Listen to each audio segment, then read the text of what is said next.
Hello everyone, welcome to our presentation. We are team iOBOT, rescue robot and data collector. As we can see, sometimes our city faces different type of disaster and accident that can be created by man or by nature. When this type of accident happens, fire service or people may not reach the accident site to rescue the victim. For instance, in Rana Plaza, there were many people who could not exit because no one could reach them. Recently, we have also seen a fire in Bonani in which many people got stuck and died because of the lack of oxygen. Moreover, we have lack of data collection, technical solution and autonomous solution for farming or gardening.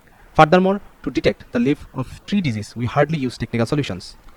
So, we have come up with the iOBOT to solve this solution.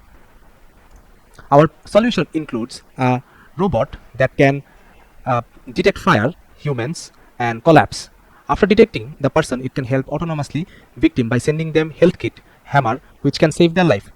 For case of fire accident, our rover can throw fireball by detecting fire. Here, in such situation, our rover can send data of the accident spot. For an example, the GPS location, temperature, and humidity.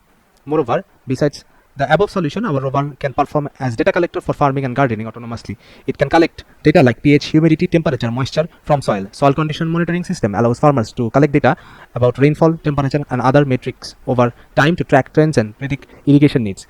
Our system can also be used as a research data collector. Our solution has been built with our custom mechanical design, gear, military chain wheel, glass motor, and NVIDIA Jetson Nano, IBT, Arduino Mega, and LiPo battery.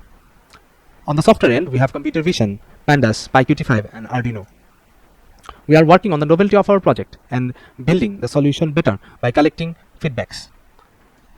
Thank you everyone for being with us.